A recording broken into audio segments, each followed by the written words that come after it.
Be me Melissa, 45, hosting Christmas dinner for the whole extended family. Been planning this thing for weeks, like it's a military operation. Every detail tuned just right. Ingredients all ethically sourced. Made a point to buy from women businesses only. Even the damn napkins came from some non-profit that helps single moms. Feeling proud, this dinner reflects my values. Family starts rolling in around mid-afternoon. Father-in-law Harold comes in first. Slow steps husband Brian right behind him. Then my brothers-in-law Eric and Kyle dragging their kids along. My oldest son Jake, 25, shows up last. Notice right away he looks tense, tight jaw, barely says hi. Brush it off, he's always had that broody thing. Everyone finally sits down at the table. I clear my throat. Time for my usual pre-dinner talk. Tell them this meal represents the invisible labor women like me do every holiday, while men sit around watching sports. We're in the kitchen, holding traditions together. See a few people roll their eyes. Keep going anyway. This matters. Mention how Christmas stories always center men. The kings, the shepherds, Santa, all male voices. Say we should remember Mary and all the unnamed women behind the scenes. My youngest son, Luke, 18, already scrolling his phone. My daughter, Emily, 23, nodding along politely. Notice Jake hasn't touched his food, just staring straight at me, eyes locked, uneasy feeling. Ask him if everything's okay. Tell him he seems off. He puts his fork down hard. Metal clink echoes. Everyone looks up. He says he has something to announce. Room goes dead quiet. Jake stands up slow, hands shaking a little. Says 3 days ago, he got a vasectomy. My fork slips out of my hand, hits the plate. Heart drops. Ask him what the hell he's talking about. Say that's private medical stuff. Trying to keep my voice calm. It's not calm. He cuts me off, says he's not done. Voice rising, says he did it to end this toxic family line. Silence. Only sound is the old clock ticking in the hallway. Heart pounding. Feel dizzy. His face is red now, voice cracking. Says he refuses to bring kids into the world who might turn out like me. Says he won't subject children to the extreme feminist upbringing I forced on him. Feels like getting punched. Tell him to sit down. Say he's being dramatic. He laughs bitterly. Says, dramatic. Says, do I remember what it was like growing up as my son? Asks if I remember when he was 8. Wanted toy soldiers. I banned them for promoting violent masculinity. Brian shifts in his chair. I remember it. Say I was trying to raise him better. Talk about emotional awareness. Jake yells that I destroyed his childhood. Cuts me off. Asks if I remember when he was 12. Wanted to play Little League. I made him quit because the coach was a man. Said male authority reinforces patriarchy. He says he was the only kid in his class who couldn't play sports because his mom thought it was politically wrong. I feel defensive. Sports encourage aggression. Say I was protecting him. He snaps back, says I isolated him, his voice bouncing off the walls. He turns to everyone else, starts airing everything. Says when he was 14 and got his first girlfriend. I interrogated her, asked her about feminism, asked if she understood reproductive autonomy. 14-year-old girl says she never talked to him again. Eric clears his throat, face turning red. Ask me if that's true. Asks if I really did that. I say I wanted Jake around progressive people. Jake laughs, says progressive, says I mean my beliefs forced on everyone. Asks if they know what happened when he was 16. Wanted a job at a hardware store. My stomach sinks. I remember. He says I called the manager, accused him of gender stereotyping, said hiring a teenage boy for labor was harmful. He says he lost the job before day 1 because I harassed his boss. Harold finally speaks, quiet but firm, says the boy needed responsibility, asks how I could sabotage his first job. Feel attacked from every side. Say I was teaching him his worth isn't physical labor. Say I was freeing him from stereotypes. Even I can hear how weak it sounds. Jake starts pacing, anger spilling over. Asks about when he was 18. Got into engineering school. Says I spent months trying to talk him out of it. Said STEM was male-dominated. Said it would corrupt his values. Push social work instead. Say engineering has equality issues. Say I was trying to warn him. He says he wanted to build things, solve real problems. Says I couldn't stand him choosing a life outside my ideology. Brian finally speaks, voice heavy, says he remembers. Says I did try to stop Jake. Says I talked about privilege and male dominance. Feel betrayed. Say those were important conversations. Say I was teaching responsibility. Everyone just staring at me now. Anger, disappointment. Jake stops pacing, looks right at me. Asks if I want to know the final straw. My chest tightens. Says last month he mentioned proposing to his girlfriend. I already know. Says I lectured him for 2 hours about marriage being patriarchal. Said proposing commodifies women. Said real love rejects marriage. Emily looks horrified. Asks if I really said that. Say I was encouraging critical thinking. Jake says I was controlling his relationships. His voice breaks. Says she's the best woman he's ever met. Says I tried to stop him from marrying her, not because of her, but because marriage didn't fit my beliefs. You'd rather see your son alone than see him take part in something you hate. Room stays quiet for half a second. Then my brother-in-law Kyle finally snaps, slams his hand on the table, asks, "What the hell is wrong with me?" Says, "This is my son, not a sociology thesis." Asks how I can put ideology over his happiness. Feel trapped, defensive. Tell him he doesn't understand feminist theory or how traditional institutions cause harm. He yells back that he doesn't care, says he cares about his nephew, says my parenting messed him up, calls it extremist. My youngest, Luke, finally puts his phone down, looks at me like he doesn't recognize me. Says he's 20 now, says he's never brought a girl home because he's terrified of what I'd say to her. Says he watched Jake get humiliated for years. Says he chose loneliness instead. Feel the room tilt, heart pounding. Tell myself this isn't extremism. These are progressive principles. Tell Luke I encourage open dialogue. Brian cuts in, says, I created an environment where the boys are afraid to live. My father-in-law Harold slowly stands up. He's in his 80s. When he speaks, everyone listens. Says he watched me raise those boys for 2 decades. Says he stayed quiet, hoping I'd find balance. Says Jake's sterilizing himself to end the family line. Says that's on me. Feel tears burn. Try not to cry. Tell him I taught my kids to think critically about gender and justice. Say those values make better men. Voice cracking. Eric laughs bitterly, says better men, says one son is terrified of dating, the other permanently ended his bloodline, asks how that's better. Jake sits back down, looks drained but steady. Says he didn't do this on impulse, says he doesn't hate kids, says he did it because he can't risk passing my parenting on. Room goes completely silent. Even Emily won't look at me. Jake talks about hypothetical kids, says he couldn't let them grow up thinking their instincts were wrong, says he couldn't live with that. Brian reaches over, puts his hand on Jake's shoulder, apologizes, says he should have stepped in years ago, says he confused supporting me with letting me do anything. Feels stabbed in the back. Ask how he can say that. Say we agreed on progressive values. Say we talked about challenging gender norms. Say those were family values.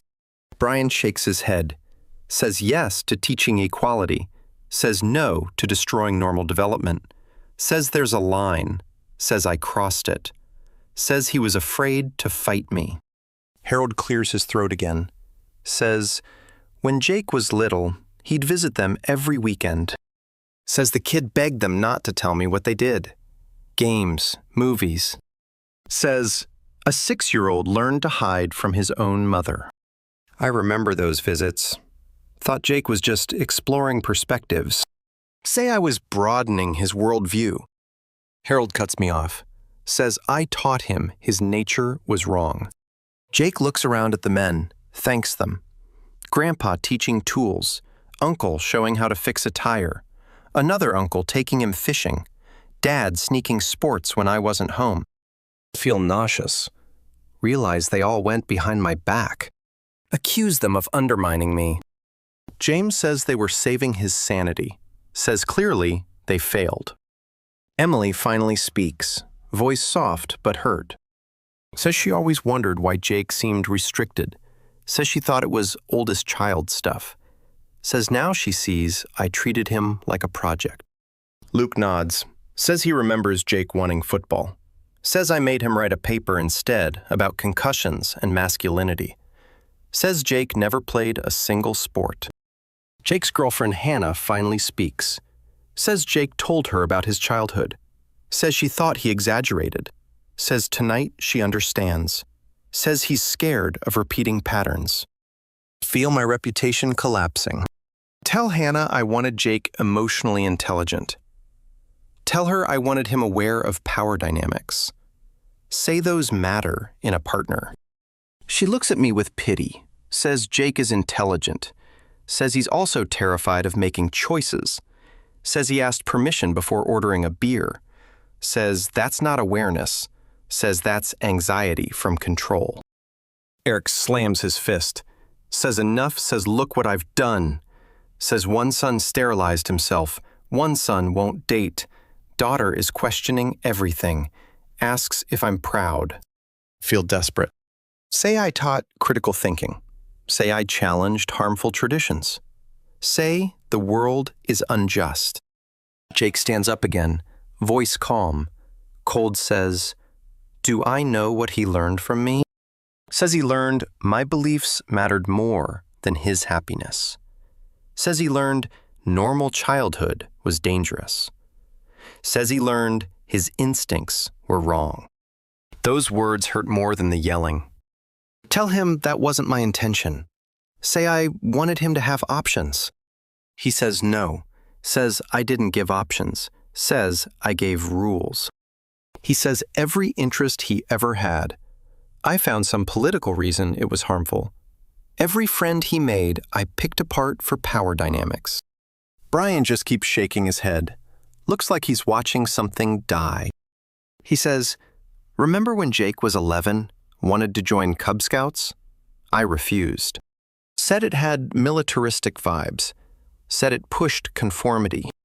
Brian says Jake cried for a week because his friends were going camping, making s'mores, learning knots, and he had to stay home. I try to respond. Say Scouts have issues with inclusivity. Brian cuts me off, nearly shouting. Says he was a kid. He wanted campfires, not boot camp.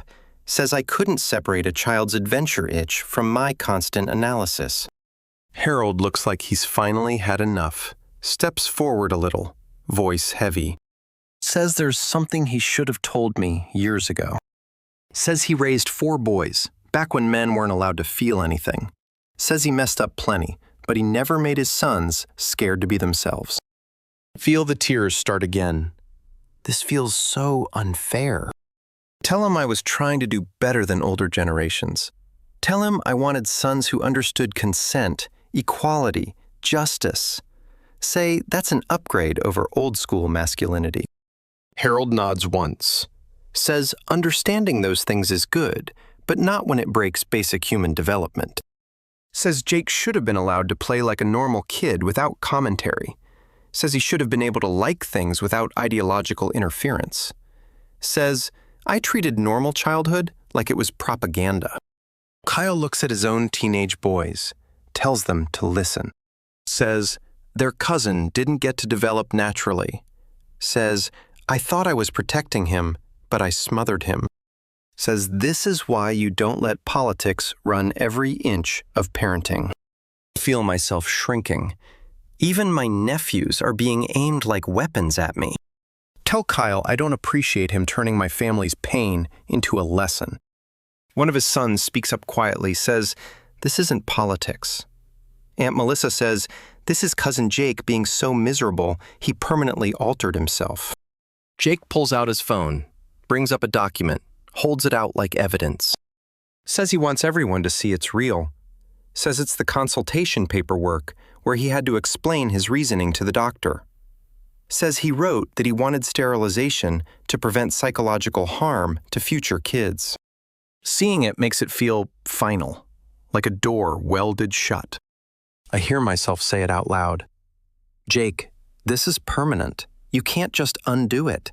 You might change your mind someday." He stares at me, says that's the point. Says he will never change his mind because he will never risk putting kids through what I put him through. His girlfriend Hannah reaches over, takes his hand, says they've talked about adoption. Says Jake doesn't want biological kids, but he might raise kids who already exist. Kids who wouldn't inherit whatever is wrong with our family. Feel like I got kicked in the stomach.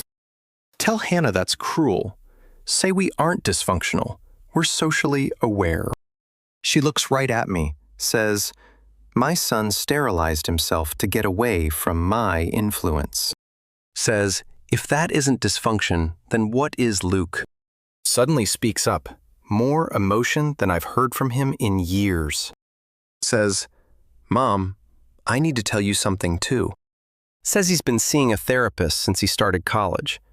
Says she told him he has anxiety from feeling like he constantly disappoints authority figures. My chest cracks hearing it. Ask him why he never told me. Say I could have helped him work through it. He cuts me off, says I'm the reason he needs therapy, says he can't make a decision without second-guessing if it matches my expectations. Brian puts his face in his hands, then looks up at me. Says both our sons are in psychological distress because of my parenting. Asks when I'm going to admit something went wrong. Asks when I'm going to take responsibility. Feel cornered. Need them to understand my intentions. Tell Brian everything I did was based on research about harmful masculine conditioning. Say I was trying to raise better men who wouldn't prop up oppression. Say these were evidence-based strategies meant to promote emotional health. Emily, who usually backs me, finally turns, looks straight at me, says, evidence-based parenting doesn't end with one son sterilized and the other in therapy. Says, whatever research I followed, the results speak louder. Says, Jake and Luke are damaged. Eric stands up and starts pacing. Says he's listened to my justifications for 20 years. Says, every time someone questioned me, I hid behind studies and theories. Says theories don't matter when the outcome is this catastrophic. Jake looks exhausted, but he's determined to finish. Says he wants to read something to everyone. Pulls a folded paper from his pocket. Says it's the letter he wrote to the doctor explaining why he wanted the vasectomy. My hands start shaking. Realize he's about to read his private thoughts out loud. Tell him, please don't do this here. Say we can talk privately as a family. He says no. Says everyone needs to hear it. Says they watched it happen.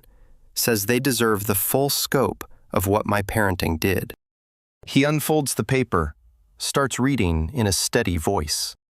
Says, Dear Dr. Reynolds. Says he's requesting a vasectomy for psychological reasons. Says he was raised by a mother who put ideology over development. Says it left him terrified of repeating patterns. The room is dead silent. Just his voice. He keeps reading. Says his childhood was constant political evaluation of normal things. Says play was judged for social meaning instead of being play. Says friendships were inspected for power instead of connection. Says hobbies were discouraged if they didn't match my principles. Feel like I'm watching my entire identity get pulled apart line by line. Tell him to stop. Say it isn't fair to read medical stuff. Nobody backs me. Even Emily is staring at the paper like it's scripture. Jake keeps going. Says he's choosing sterilization because he can't trust himself to parent. Normally says years of conditioning left him unable to tell boundaries from control. Says he'd rather erase the possibility of kids that ease than risk damaging them like he feels damaged. Harold wipes his eyes, voice trembling. Says he's proud of Jake for breaking the cycle. Says it takes courage to stop dysfunction, even when it comes from good intentions. Feel attacked, again. Tell Harold he's acting like I abused them. Say, I never hit them, never screamed, gave them everything they needed, gave them opportunities for intellectual and emotional growth most kids never get. Brian looks at me with this deep sadness. Says abuse isn't only bruises. Says emotional manipulation and psychological control can wreck a person. Says, I taught our sons their natural impulses were dangerous. Then he hits me with the comparison.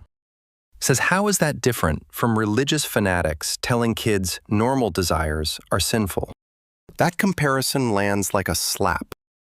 I snap back. Ask how he can compare progressive parenting to religious fundamentalism. Say we were teaching our kids to question harmful systems, not follow random rules. Say social justice isn't religious dogma. Kyle lets out a harsh laugh. Says, listen to yourself. Says that's exactly what fundamentalists say. Says they think they're protecting kids from secular harm. Says I thought I was protecting mine from patriarchy. Says different content, same mechanism. Jake folds the letter back up, looks straight at me, says he doesn't hate me, says he doesn't think I'm evil, says he'll never forgive me for choosing beliefs over his mental health, says he will never put another child through what I put him through. Feel hollow, isolated. Everyone at the table has turned, kids, husband, extended family, all because I wanted socially conscious children. Hannah speaks one last time. Says they debated telling me about the vasectomy. Says they decided I deserved honesty, but also needed to see the consequences. It hits me. This wasn't spontaneous. This dinner was planned. This was an intervention. Ask them if they orchestrated all of it. Jake nods slowly, says yes, says everyone's been worried for years, says nobody wanted conflict, says the vasectomy forced honesty. Brian reaches for my hand. I pull away. Says they aren't trying to humiliate me, says they want me to understand why the boys are struggling, says they love me, but can't keep enabling damage. Look around the table. Faces that once showed respect, now just disappointment, anger, pity. Everything I believed in reduced to extremism. Emily finally speaks. Says she's afraid to have kids, too. Says she's scared of becoming like me. Says she doesn't trust herself not to repeat my mistakes. Feel the last support collapse. Even my daughter. Jake stands, puts on his coat. Says he said everything he needs to say. Says they're going to Hannah's parents' house. Says maybe next year can be normal. No lectures. No ideology. Luke stands too. Says he's going with them. Says he can't pretend this is normal. Emily stays seated. Won't look at me. Says she'll help clean. Then she's going home. Says she needs time. The men clear the table in silence. My perfect Christmas unraveling. My victory dinner turning into humiliation. Sit alone at the head of the table. Notice the irony. Men doing the cleaning. Me sitting powerless. Brian approaches after the kitchen quiets. Says I should consider therapy. Says not because my values are wrong. Says I need help with boundaries. Says feminism doesn't have to be a child's identity. Feel angry. Tell him I don't need therapy. Tell him I need support. Tell him raising conscious kids requires sacrifice. Says apparently this family can't handle that. Brian shakes his head. Says Jake sterilized himself to escape my parenting. Says if that doesn't make me question myself, nothing will. Says he's sleeping in the guest room. Says he needs space from extremism. He walks away. House feels empty. Decorations mocking me. Clean dishes alone. Think about the paperwork. Think about Luke's therapy. Think about Emily's fear. Realize despite all the theory, all the research, I raised kids terrified of my influence. Clock ticking in the background. Family gone. Marriage cracked. Sit at the empty table. Ethically sourced decorations everywhere. All meaningless. Jake ended the line, and sitting here alone, I start wondering, maybe he was right.